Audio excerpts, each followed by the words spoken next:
Hello everybody, welcome to the Boxing Science Podcast. This is episode 64, where I'm going to be answering your questions about a range of different subjects regarding sports science, strength and conditioning in boxing and combat sports. In this week's episode, we've got questions regarding training between fight camps, how to manage sparring volumes and intensities, how to improve lower body endurance for those that are feeling that lower body fatigue during boxing and sparring, and also talking about eccentric training as part of your strength and conditioning program. Before we get on with this week's episode, a quick favor to ask you. If you're not a subscriber yet, hit that subscribe button so you don't miss out on any future content, and also support the growth of the channel so we can bring you even bigger and better content in the future.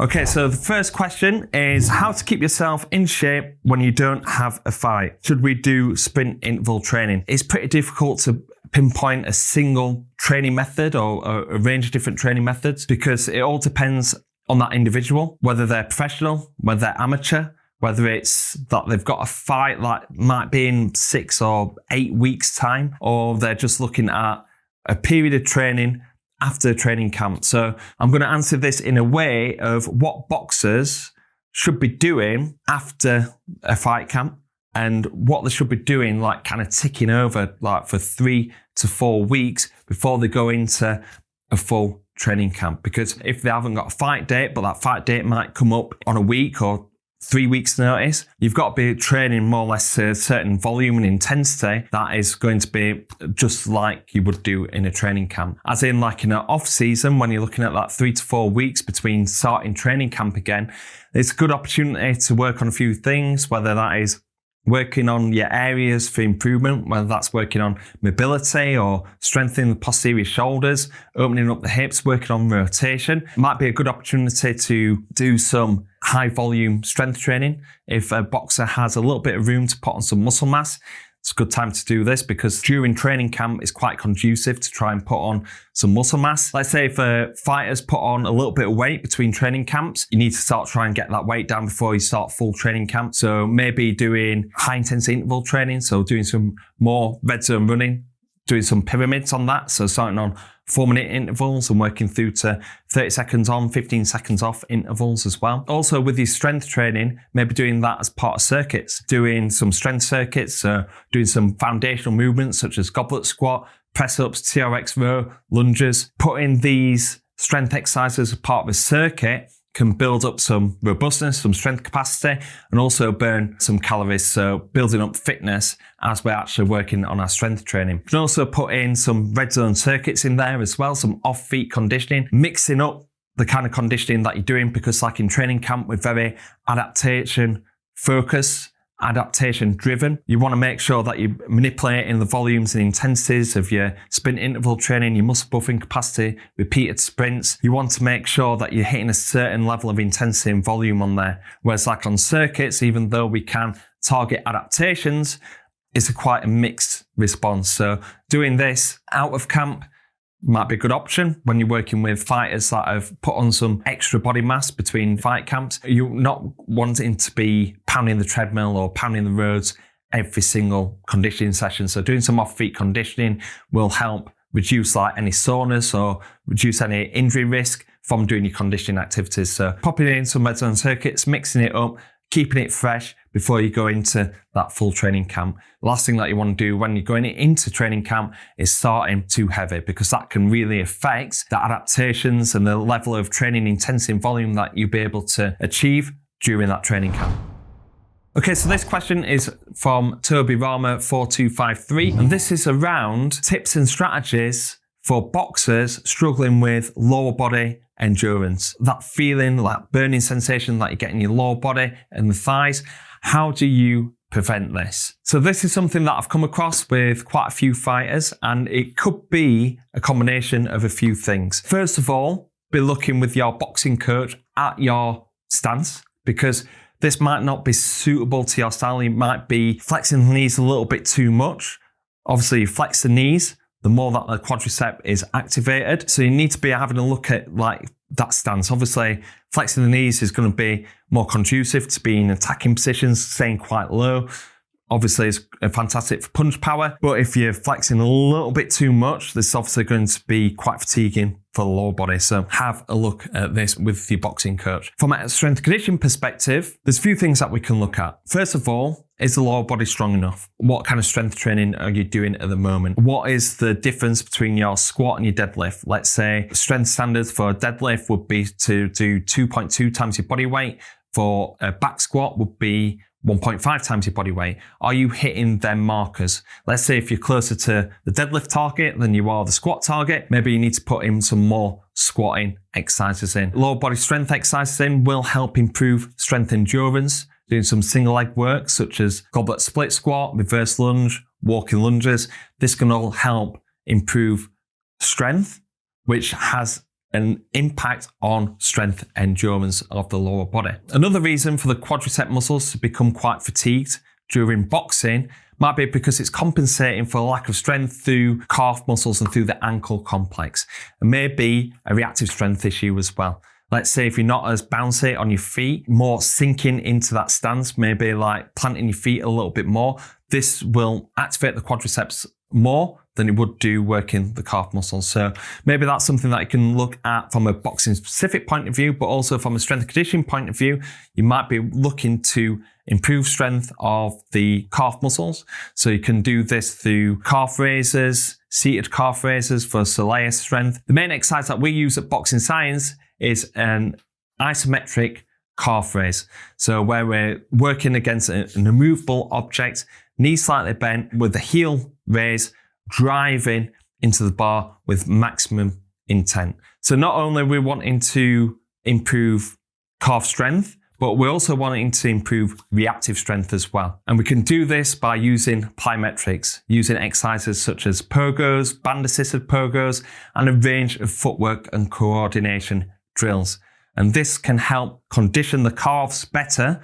So then you're going to be using feet, using calves a lot more, taking it away from your quadriceps muscles in that boxing stance. Looking at a boxing specific point of view, looking to overload the lower body during a boxing specific drills. So using stuff like banded shadow box, overemphasize the use of the lower body, activating the lower body, conditioning the lower body during your boxing drills, and then take the bands away, and then your legs should feel a lot better, a lot sharper as well. So actually overloading the lower body during boxing drills can help when you take that away, going into your normal boxing drills. And then from a conditioning perspective, this might be indication that you might need to work on your ability to control lactate. So we do a test at Boxing Science, a lactate profile assessment, where it is 3 minutes on, 1 minute off, and we have increase in intensity. We analyze an athlete's heart rate to see how cardiovascular wise the athlete is responding to increased intensities. But also we take a blood sample to indicate blood lactate levels. And we're seeing how muscular acidosis is controlled at increased intensities. And with a lot of boxers, what we see is that the cardiovascular wise is pretty good, but actually the control of this muscular acidosis, the blood lactate levels, can end up being quite exponential. And with fighters that struggle with lower body or maybe even upper body fatigue rather than cardiovascular when they're actually boxing, often represent this. So this is where we're looking at using sprint interval training, so 30-second max out efforts with 3 minutes recovery, and muscle buffering capacity work where we're looking to try and control muscular acidosis. This is kind of the conditioning drills that we'll use with boxers that exhibit like lower body fatigue, upper body fatigue during the boxing drills rather than that cardiovascular fatigue as well. So a range of different things that you can look at with fighters that struggle with that lower body fatigue during boxing. Have a look at the stance. Is this being conducive towards preserving that lower body endurance? Looking at lower body strength, how much lower body strength work are you actually doing at the moment and how that actually compares to your concentric work and also your eccentric control in terms of squatting. Have a look at some boxing specific drills that you can look to overload the lower body, i.e. using banded shadow box. The main thing probably to focus on is your conditioning stimulus, looking at using sprint interval training and muscle buffering capacity to help improve your utilization of muscular acidosis, but also look to try and control it as well. Okay, so this question is about eccentric training for boxing. What are my thoughts on eccentric strength training for boxing and combat sports? What level of intensity should we go for? And also, when should you cut them off and when should you put them into a training camp? So eccentric strength training for boxing has its benefits, but also has its limitations as well. So the benefits can be muscular strength and hypertrophy, and also looking at tendon strength as well, and also looking at muscular strength endurance. So there's a lot of benefits that are attached with eccentric strength training. However, eccentric strength training has a lot of limitations, so we need to make sure that we're quite strategic in where we put eccentric strength training. The main limitation that we have is that a key adaptation that you get from eccentric strength training is muscular hypertrophy. We are in a weight-making sport, so most boxers want to try and avoid increasing muscle mass and increasing muscle mass. Most fighters that I've worked with in the past either can't put on any muscle because they're quite tight at their weight, or they have a maximum of 1 or 2 kilos to put on to be able to fill out at the weight. We're not wanting to put on muscle mass.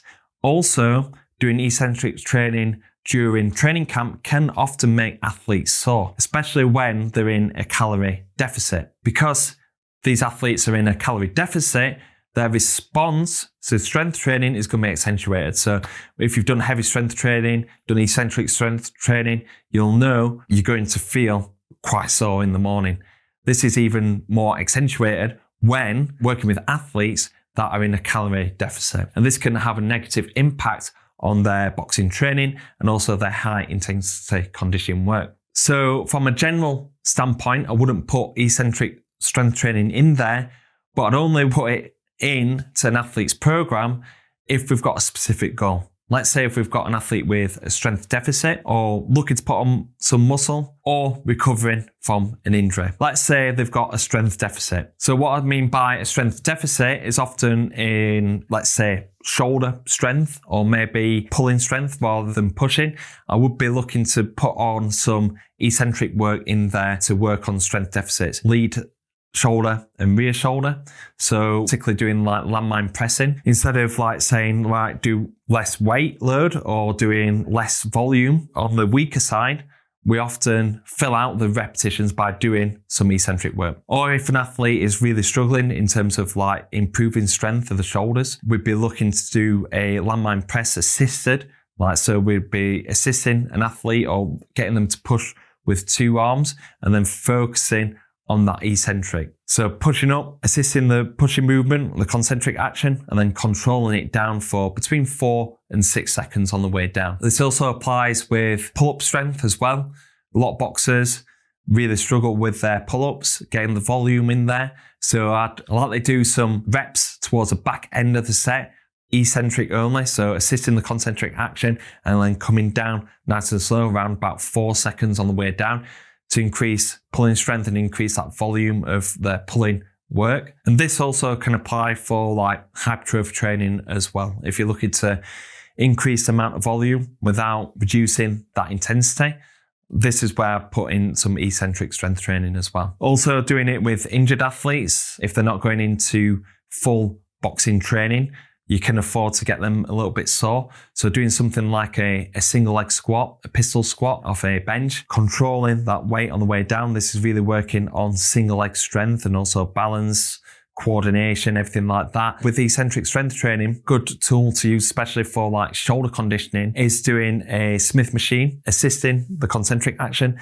then controlling the eccentric on the way down between 4 and 6 reps. And this is particularly good with athletes that might be struggling with their shoulder health and upper limb health. In terms of volume and intensity, it's quite difficult to say what intensity that an athlete should be going for. It's all dependent on their current strength levels, their strength training history as well. A lot of the research say between 130 to 150% of their 1 rep max. It's hard to like kind of say that on a landmine press or a Smith machine press or even pull-ups as well. I would say to do between 6 and 8 repetitions for 4 to 6 second repetitions as well. And you're wanting to be feeling like around about an 8 out of 10 RP, so rate of perceived exertion, towards the end of the lift. You're not wanting to absolutely max out. Like I said, like most of these athletes that we work with in terms of boxing are not strong enough or have enough strength training history to do really heavy eccentric work. And we're not wanting to make them too sore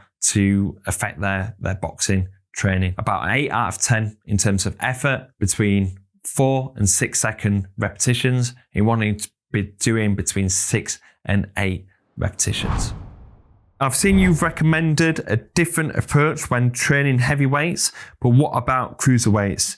How should they train? So talked a lot about on the podcast about training heavyweights, a lot of questions around heavyweight boxing, heavyweight training. Got a lot of experience working with heavyweight boxers. The thing is with heavyweight boxers, not every heavyweight boxer looks the same. Very different profiles in terms of like their strength levels, their athleticism, their conditioning type as well. From a general point of view, what I would do is be looking to try and put on some muscle mass, making sure that they're putting that muscle mass on in the right areas, working particularly around the trunk and lower body, but also working more on the arms than I would do with lighter fighters, because they are exposing themselves to higher forces, higher speeds that the upper limb has to be able to deal with. So the upper limb needs to be stronger and a lot more muscle mass on there as well. And also working on high intensity conditioning work as well. So working more at the muscle rather than working on cardiovascular. So that is doing our peripheral sprint and also doing our muscle buffering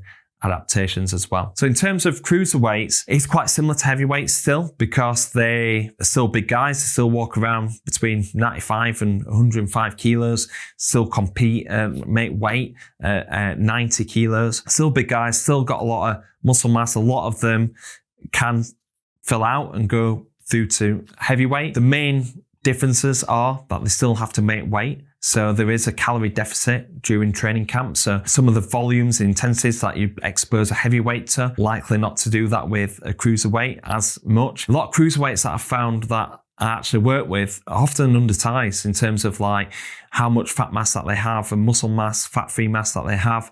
So there's still some room to be able to put on some muscle mass. It's really important that you get this data. So this is why we work with Lee Rickards, our performance nutritionist, doing the body composition assessments so we can make that decision on whether to put on muscle mass for the fighter, or we still need to be quite mindful on their ability to make cruiserweight. Another area that I would say as well ties into making weight, that some of the interval training might need to be a little bit longer. With heavyweights, we can just work on peripheral and muscle buffering capacity conditioning, working on some max out sprints or repeated sprint work. With cruiserweights, because they need to make weight still, they might need to be in a calorie deficit, so they might need to burn more calories during their conditioning. So that means that our muscle buffering capacity sessions, instead of doing the repeated sprint protocol, might be more looking to the 2 minute on, 2 minute off times 6 to 8 rep protocol. Also, this ties into their punch output during a fight. Their punch output is going to be higher than heavyweights, and also more fights go the distance in cruiserweights than they do in heavyweight contests. We're needing to be working more on longer intervals and potentially putting in more central adaptation work rather than just prioritizing peripheral adaptations and muscle buffering capacity work as well. And this is really highlighted during an athlete's lactate profile. So a few different things, very similar to heavyweights. Cruiserweights come in different shapes and sizes. So we need to look at the individual and what they particularly need to work on. And like I said, looking at that body composition, because some are often undersized because they're in between that light heavyweight and cruiserweight bracket. And then some are just like absolute beasts that they still need to be able to make weight. So that's why getting the body composition, particularly with cruiserweights, is really important to decide whether they need to start filling out at the weight and start putting on some muscle mass, or some strategies and methods for them to make weight safely and effectively. Next question. Do you think that a boxer should switch to 3 times 3 minute rounds rather than 3 times 2 minute rounds before getting ready for the next season's championships? This person has had 13 fights at 3 2-minute rounds. I'd say, yeah, I'd be looking at doing most of your bag and pad work around 3-minute rounds, and also exposing yourself to more sparring at 3-minute rounds, because obviously the pacing strategies, exposure to sparring for 3 minutes is really important to get right before you're going into your next championships and going into your next bouts. But talking about sparring in general, I think this is the most underutilized tool in terms of manipulating the volumes and intensities of spars. It's normally just working on that competition format where it's like 3-minute rounds or 3 2-minute rounds. So obviously with pro boxers working just on 3-minute rounds and building up that volume. And there's not really much manipulation in terms of the intensity of the spar. So not looking at doing longer rounds, obviously seeing like old videos of Mayweather doing like 5-6 minute rounds. There's an element of danger to that, like in terms of volume, because when a fighter is getting fatigued and they're getting hit more, this is more likely that they're going to be hurt from that sparring. So be more looking to do like shorter rounds, let's say doing 2-minute, 1.5 minute, 1-minute rounds, where we're looking at really stepping up that intensity. This is something that is done in football quite a lot, in small-sided games, where they're looking at the increasing the intensity during training versus how they're doing it on a full-size pitch. So small-sided games, because the level of intensity is high, has got footballers a lot fitter. This isn't really done in boxing that much. Obviously, the introduction and development and evolution of strength conditioning and sports science in boxing is helping athletes get fitter, but it's almost like boxing training, the old school way, is staying the same in terms of like 3-minute rounds or doing 10 3-minute rounds. I think that there is maybe some room to be able to shorter spars, periodizing this in training camp to then increase the level of intensity and then increasing the volume as well. So if you're a boxing coach listening to this, think about like kind of stuff that you can do during sparring, during your bag intervals and doing pad intervals, looking at shorter rounds to increase the level of intensity. There needs to be some boxing specific fitness built up, some match fitness as we'd call it. So I'm not saying that all your sparring now needs to be chopped up and changed. It's just adding a little bit of variation in there in terms of the volume and intensity. Prioritize and do a lot of your work around the specific goal, whether you're an amateur doing 3-minute rounds or doing a professional that's boxing 8, 10 or 12 rounds, still doing them 3-minute rounds in there, but have a think about like kind of how you can manipulate the intensity like you would do on your conditioning runs.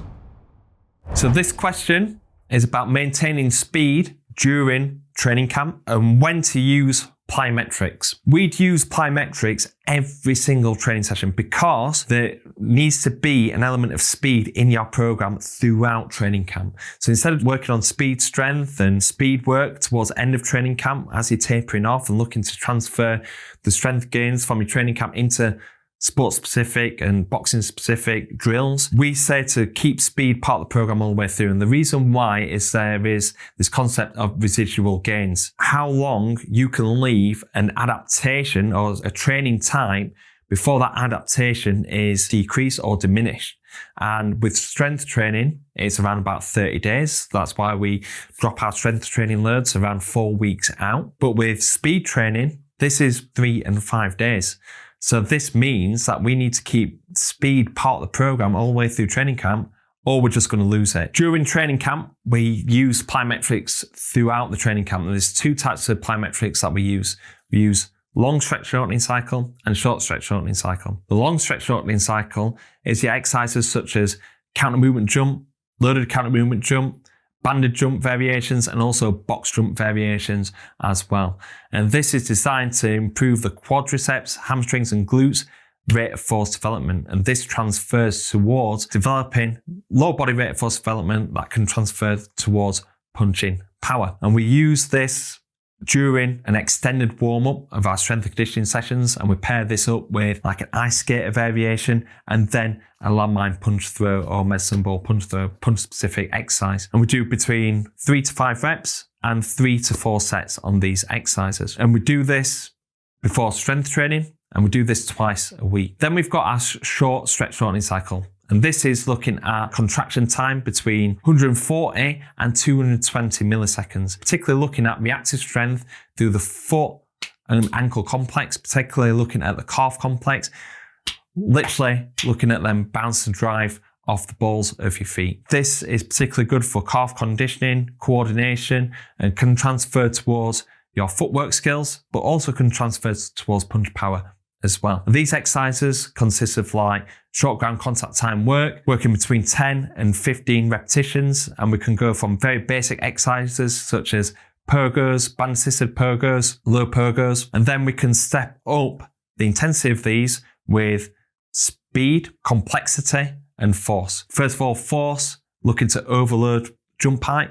We can do that with bar-assisted purgos, or we could do this with our drop jump variations. And then looking at that speed and complexity, where we're looking at our coordination drills. This is where we're doing fast purgos, crisscross tuck jumps, and also doing our ollie shuffle work as well. Do this between 2 and 3 times a week in terms of strength and conditioning in preparation for our high intensity conditioning drills. So before an athlete either does a run or does an air bike session, we do these short ground contact time work. But also I'd encourage boxers to do this as part of their warm-up for their actual boxing as well, because it's going to be able to potentiate that foot and ankle complex that can then transfer towards having faster feet during their boxing training.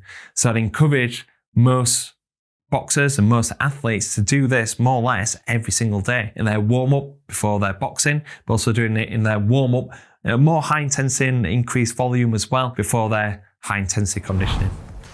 Okay guys, so that is the end of this week's episode of the Boxing Size Podcast. Thank you very much for watching or listening to the podcast. If you're not subscribed yet, hit that subscribe button so you don't miss out on any future content, and you support the growth of the channel so we can bring you even bigger and better content in the future. Thank you for watching or listening. Hopefully see you on the next episode of the Boxing Size Podcast.